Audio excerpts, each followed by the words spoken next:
Ja, hallo ihr Lieben. Wir sind auf dem Weg auf die Gargano-Halbinsel. Das ist der Stiefelsporn unten in Italien. Und das ist ein riesen Naturschutzgebiet. Wir haben uns da für einen kleinen Campingplatz entschieden. Und wie wir es da angetroffen haben, ja, erfahrt ihr wie immer nach dem Intro. Ja, aber zuerst noch kurz die Anfahrt. Also wir sind hier bestimmt 1,5 Stunden durch den Naturpark gefahren, durch den Wald, auf sehr kurvenreichen und nicht besonders guten Straßen. Ähm, Das hat ganz schön geschlaucht, muss ich wirklich sagen.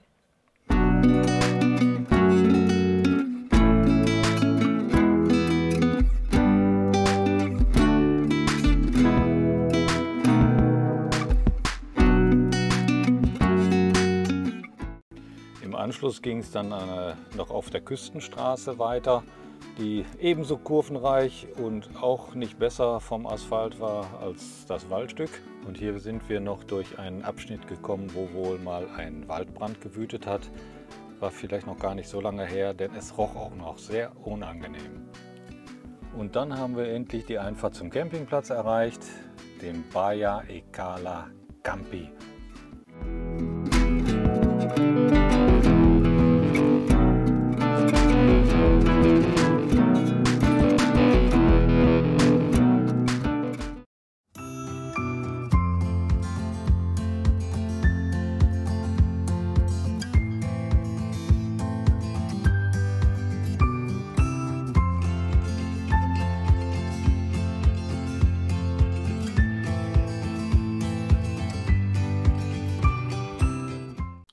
Ja, und hier wollte ich euch jetzt mal direkt unseren Stellplatz zeigen, aber dann hat es mit dem Mikrofon irgendwie nicht geklappt. Also hier kein Ton und ich muss das mal eben nachvertonen.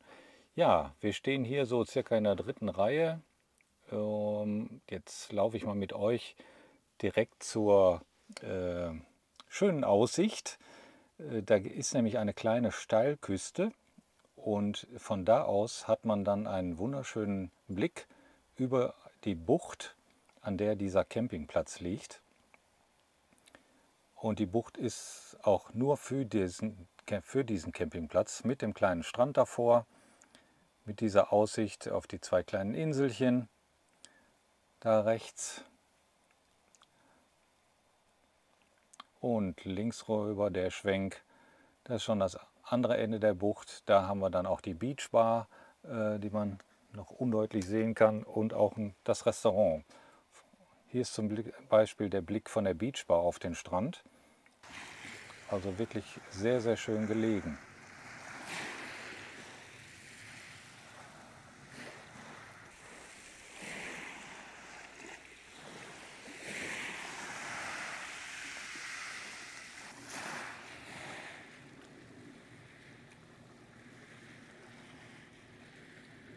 Ja, und hier der zweite Versuch, der wieder in die Hose gegangen ist. Also hier auch kein Ton über das Mikrofon, also auch die Nachvertonung.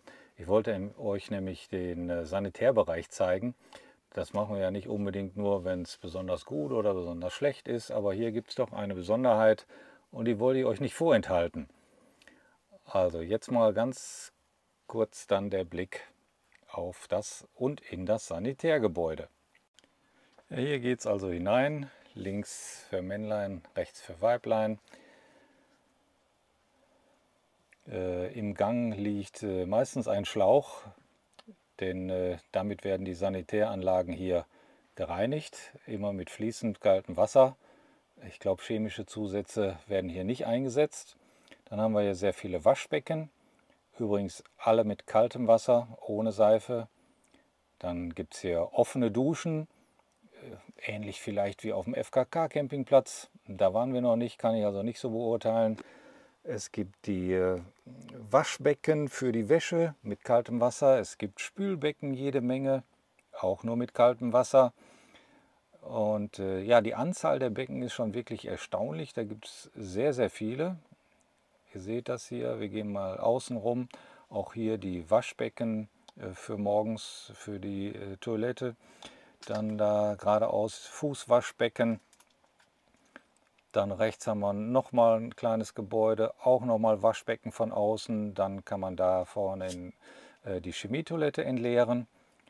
Ja, und hier gehen wir jetzt nochmal rein und ich zeige euch die Besonderheit, die mir aufgefallen ist. Und zwar direkt hier. Ja. Nein, es ist keine Toilette, oder doch, es ist eine Toilette, aber es ist auch gleichzeitig die Dusche. Ja, so hatten wir es eigentlich noch nicht erlebt. Der Raum ist relativ groß, 1,60 x 1,60, unendlich fließend warmes Wasser, aber direkt neben dem Toilettentopf, ja, das war uns mal neu. Es gibt ja immer wieder was Neues, ne?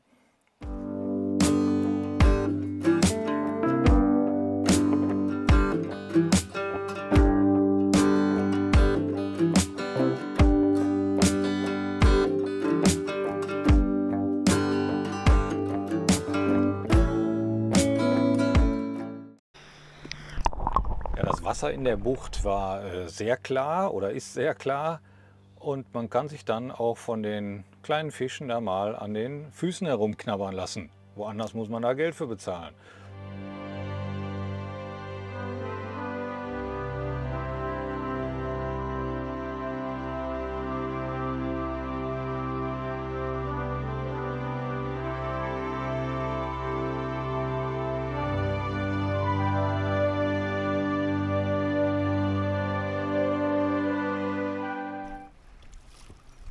Ja, wir haben uns dann hier am Strand mal für eine Stunde ein Kanu ausgeliehen, um so ein bisschen in der Bucht rumzupaddeln und haben dann festgestellt, direkt um die Ecke in den Kalksteinfelsen sind Höhlen, die ja, zum Entdecken einladen, kann ich nur sagen.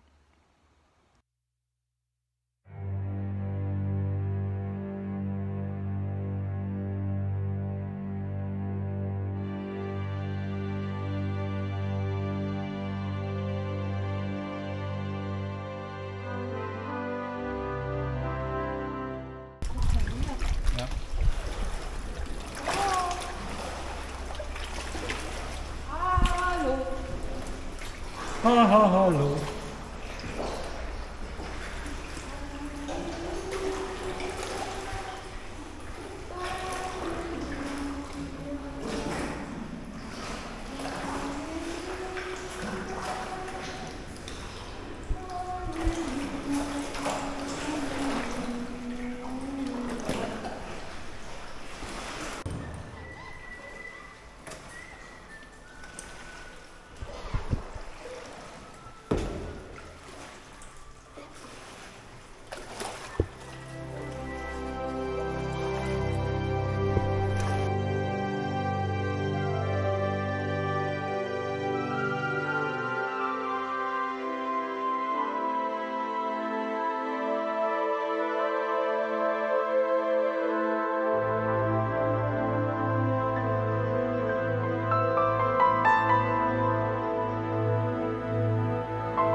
Weil das Gefühl, hier gehe ich gleich ab.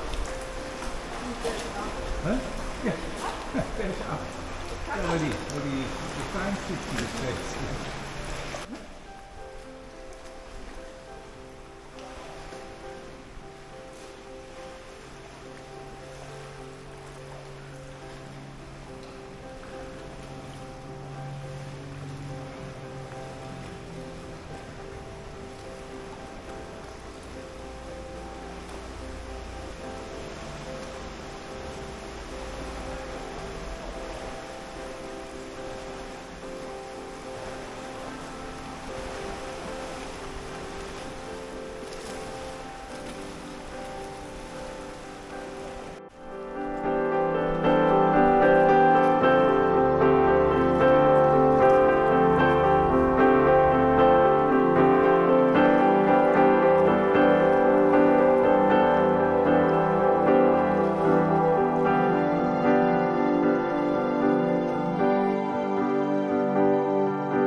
stopp mal, stopp mal, stopp mal, stopp. Hänge mit dem Paddeln quer.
Jetzt? Ja, jetzt zurück.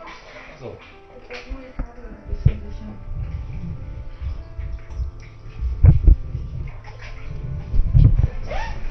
Das ist ja Wahnsinn. Ach so, du machst es schon. Ja, nicht. Aha. Wenn hinten gar nicht sehen kannst.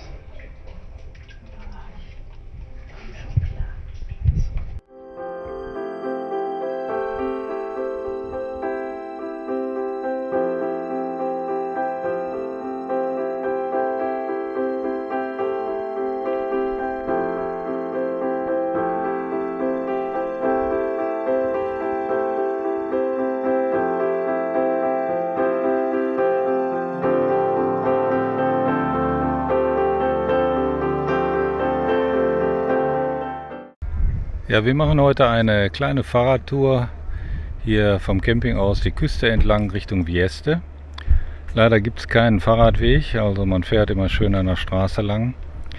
Aber ab und zu kann man dann auch anhalten und ein paar schöne Aufnahmen machen. Hier an dieser Tuffsteinküste gibt es doch die ein oder andere spektakuläre Höhle oder auch Tunneldurchfahrt.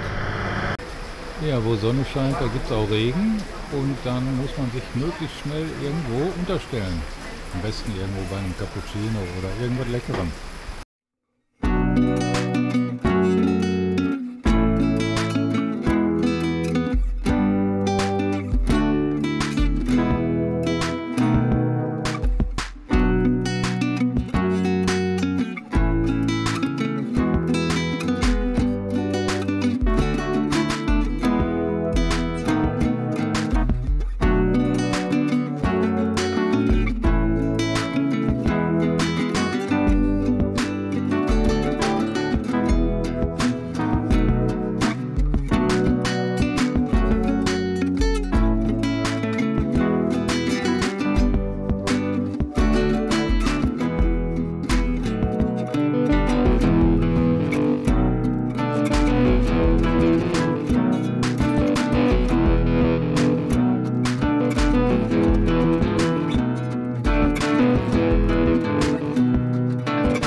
Am Ende der Klippe kann man gerade noch soeben einen der historischen Trabucchi erkennen. Das sind so riesige Holzstangenkonstruktionen, wo die Fischer ihre Netze mit ins Wasser gelassen haben. Und das ist eine Besonderheit hier an diesem Küstenabschnitt. Ja, hier kann man es nochmal auf der Zeichnung erkennen und hier werden auch Modelle verkauft.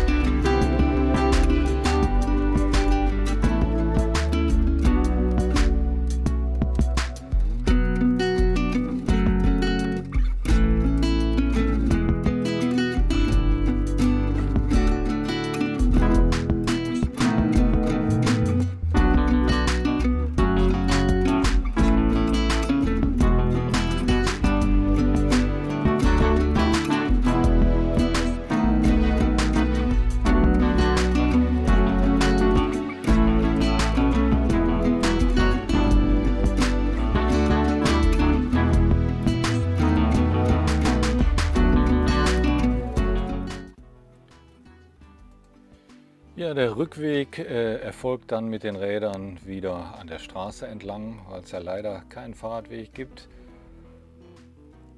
Es geht dann wieder bergauf, bergab. Die Straßen sind nicht so besonders gut vom Asphalt her. Und auf den abschüssigen Strecken kriegt man dann schon auch mal Geschwindigkeiten drauf, die über die 50 Stundenkilometer gehen. Aber man muss auch immer die Asphaltdecke im Auge behalten, sonst kann es böse enden. Ja, hallo. Hallo, wie immer. Ja, unser Fazit hier zum Camping Baja e Cala Campi. Fällt positiv aus. Also das kann ich vorweg schon sagen. Ja, wir sind ja auch einige Tage hier geblieben. Genau. Und Ja, Wetter war sowieso schön. ja, Aber das ist nicht das Hauptaugenmerk, worauf wir uns konzentriert haben. Es war einfach die Bucht, der herrliche Ausblick, den man immer wieder hatte. Und das super schöne Wasser zum Schwimmen. Ich liebe das ja, wenn man da so ein bisschen weiter also der schwimmen Campingplatz punktet mit seiner kann. Lage. Lage. Absolut, ja. Ja, die Sanitäranlagen sind eben italienisch und sie, also für mich war es erst ein kleiner Kulturschock, sag ich mal, und dachte, oh je. Aber gut, dann tastet man sich so langsam ran und am zweiten Tag hat man sich schon dran gewöhnt. So geht es mir dann fast auf jedem Dann findet man Campingplatz. fast Ne? schon sauber. Ja, also Ja. wie gesagt, das ist überall mehr oder weniger gleich. Das muss Ja. ich schon sagen. Naja, Nee, okay. aber die Lage war wunderschön, das Wasser einmalig und auch so der Komfort drumherum. Also da an der Strandbar sind wir öfter eingekehrt. Das Restaurant haben wir auch mal besucht und War auch wirklich gut, ein ja. sehr gutes Essen, schöner Service, Ambiente drumherum. Man blickte auch wieder aus dem Fenster aufs Meer. Also es war schon besonders. War schon sehr schön, ja. Wir Ja. haben einen kleinen Markt, Genau. kann man auch sehr vieles bekommen. Wir konnten Richtig. da sogar unsere italienische Gasflasche tauschen. Ja, Die sind da auch zuvorkommend gewesen. Also der Service drumherum, muss ich wirklich sagen, kann man schon, ja, hervorheben ist vielleicht zu viel gesagt, aber kann man schon erwähnen, dass das wirklich in Ordnung war. Ne? ja, genau. Ja. Es gibt einem alles in allem, das drumherum auch schon so eine Art von laissez-faire Urlaubsfeeling, wirklich schön. Ja. Aber Also, unser Top-Highlight war, ja, war die Kanutour, zweifelsfrei, genau.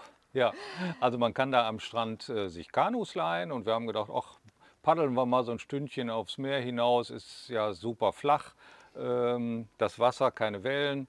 Wir paddeln mal um die Inseln rum, mal eben gucken, was hier so hinter der nächsten Landzunge ist. Vielleicht ist da noch eine Bucht. ja genau, Also wir sind da ganz unbeleckt herangegangen. ja, ohne große Erwartungen. Ne? Also Ja. muss ich auch sagen, wir konnten das ja auch bei der Anfahrt auf dem Platz oder wenn wir am Strand da waren, nirgendwo sehen, was da um die nächste Ecke ist. Nee, genau. Ja, und das hat uns dann wirklich überrascht. Da sind nämlich wirklich ganz tolle Höhlen in dieser Steilküste, in diesem Sandgestein oder Kalkgestein. Und ja, das war echt eine tolle Erfahrung, da mit dem Kanu reinfahren zu können. Ne? Ja, ich Also, liebe boah, das ja, ja. ne? So ein bisschen entdeckermäßig da zu sein. Sieht man da irgendwelche Fische, sieht man da irgendwelche Seeanemonen oder irgendetwas. Und dann dieser Hall, wenn man da so reinfährt, dieses Gefühl von Höhe, die die Höhlen dann ja auch Ja. oft haben. Ne? Also wohlgemerkt, nur machen bei Flachwasser, beziehungsweise wenn keine Wellen sind. Ansonsten kann es natürlich gefährlich werden, wenn da Ja. hohe Wellen sind, dass man da gegen eine Höhlendecke schlägt oder so. Ne? Also, Ja, aber die Höhlen sind ja meistens doch Ja, schon waren ja höher. auch in Einige kleineren. waren ein bisschen niedriger, also das wie gesagt, stimmt. bei flachem Wellengang, super, super, unbedingt machen. Ja, also das ist schon eine Erfahrung, die ist auch wirklich völlig gefahrlos. Also da würde ich ehrlich sagen, da kann auch jeder Anfänger, jeder Laie, der noch nicht ohne großartig im Kanu gesessen hat, ruhig sich gefahrlos hinbegeben. Ja, da war ja auch nicht weit, war direkt um die Ecke. Ne? Also, Ja. ja. Ja gut, Ja. aber ich habe schon in den Abend gemerkt, wenn man so, man ist so fasziniert von der Umgebung, dass man die Weite, die man sich schon vom Platz entfernt hat, gar nicht so wahrnimmt. Ja, so weit war es ja auch nicht. In einem Keine Stündchen kommt 5 man- Kilometer, aber nee. ich habe es ja in den Armen gemerkt. Also Okay. bin ja auch Laie und Ja, Anfänger. das war auf jeden Fall ein Highlight für uns. Ja, Genau. ja. Dann haben wir noch eine schöne Fahrradtour gemacht nach Vieste. Aber die Beziehungsweise hat es in sich. ja, auf und ab und auf und ab. Ging schon ganz schön hoch. Ne? Ja, ja, Dank der Akkus hat man das problemlos geschafft. genau. Und die Ausblicke dann da während der Fahrt waren auch ganz toll. Aber dann kam eine schwarze Regenfront auf uns zu. Ja, aber Vieste selbst ist auch ein Besuch wert. Ach, so auf dem Felsen klar. gelegen, aber auch sehr steile Gassen mit sehr, sehr vielen Stufen. Also man sollte da auch gut zu Fuß sein. Ja, Ja. das ist eigentlich in italienischen Kleinstädten oder so immer zu empfehlen, weil sie oft eben auch mit Stufen und schmalen Gassen und eben Ja. auch dieses Marmor-Kopfsteinpflaster oder die Beläge sind ja alle nicht glatt oder eben. Man muss schon gut gucken. Genau. Ja, schwarze Wolke. Ja. Ja, das war noch auf dem Hinweg. Ja, ne? auf dem Hinweg. Ah, okay, ja. Ja, es war eigentlich auch irgendwie Regen gemeldet, aber es sah dann so toll aus und dann haben wir gesagt, ach komm, wir versuchen es und man kann sich ja irgendwo unterstellen und das wird schon. Ja, aber das Gewitter war dann doch so heftig, dass wir aus dem Unterstellen wurde dann doch ein 1,5-stündiger Aufenthalt in so einem Lido, in so Ja. einer Beachbar. Ja, wir haben ja immer Glück irgendwie. Ja. Ne? Kaum fingen die Regentropfen an zu fallen, da habe ich gesagt, komm, da vorne ist was, da gehen wir jetzt rein, egal wie gut oder schlecht. Das ist einem dann ja auch egal, Ja. Hauptsache man ist erstmal trocken. Wollten dann erstmal nur ein Cappuccino trinken, Richtig. aber dann nachher wurde es dann doch noch ein Essen raus, als wir gesehen haben, was dann so rundherum so aufgetischt wurde. Nachbartischen Ja, so sah alles gut aus. Ja, und das muss ich auch bestätigen, das Essen war wirklich auch gut. Ja. Man erwartet das eigentlich nicht. So, ich bin von zu Hause eigentlich gewohnt, alles so pommesmäßig, pommesbudenmäßig so, ohne die Pommesbuden da schlecht reden zu wollen. Gerne esse ich auch mal sowas. Aber doch, das ist schon eine gute Küche, die man so eigentlich nicht erwartet. Ja, aber die Italiener gehen ja grundsätzlich mittags essen. Zwischen 1 und 3 sind ja alle Restaurantmöglichkeiten belegt, Ja. gut besucht. Ja, ja. Und die erwarten da vom Essen auch einiges an Ja, Qualität. genau. Ne? Ja, ja. Ja. Ich meine, preislich war das in Ordnung. Es ist jetzt, wie gesagt, kein niedriges Preisniveau. Aber das ist für Lebensmittel in den europäischen Nachbarländern ja sowieso nicht so wie bei uns. Billig, billig ist es bei den Italienern, Franzosen und Spaniern nicht angesagt, sondern gut muss Ja. es sein. Ja. Finde ich auch gut. Ja, finde ich auch. Ne? Man Ja. muss die Lebensmittel wirklich auch schätzen. Also abschließend nochmal, also die Gegend, die Gargano-Halbinsel, das ist zwar ein Naturschutzgebiet und liegt etwas abseits sozusagen, also nicht so einfach, so schnell mal eben im Durchlauf zu erreichen, aber ich würde nochmal hinfahren. Ja, auf jeden Fall. Allein die Bucht und Ja, der das, Campingplatz. ja, das ist schon wirklich, wo ich sage, ja, den kann man sich merken. Ja, absolut. Steht auf unserer Liste. Ja, und beim nächsten Mal würde ich auch nicht nur eine Stunde das Kanu mieten, sondern 2. Ja, Weil ja, man kommt da in so einen Flow rein und denkt, ach, was ist das schön und das Wasser und alles drumherum. Ja, ja, da gibt es noch einiges zu sehen. ja, genau. Genau. Ja, also, Ja, dann sage ich mal, bis demnächst. Und Kommt mit. kommt immer mit uns. Mal schauen, wo es jetzt hingeht. Richtig. Und, Jetzt haben wir ja ein paar Tage entspannt. Jetzt könnten ja mal wieder ein paar Besichtigungen anstehen. ja, aber ich muss auch sagen, langsam ist mein Akku leer, weil immer noch was und immer noch was. Dann kann ich nachher gar nicht mehr entscheiden, was war jetzt da nochmal oder da nochmal. Beziehungsweise der Kopf ist voll. Der Ja, Kopf, genau. Ne? Also Da man brauche muss ich vieles jetzt einfach- verarbeiten. Genau, Ja. da brauche ich jetzt auch mal ein bisschen so nichts tun, einfach am Strand sein oder Wir schauen mal. ja, Also, wer weiß, was ihr wir werdet es da. ja sehen. Genau. Also, Ja, wir freuen uns auf euch. okay, bis Ciao. dahin. Ciao, ciao.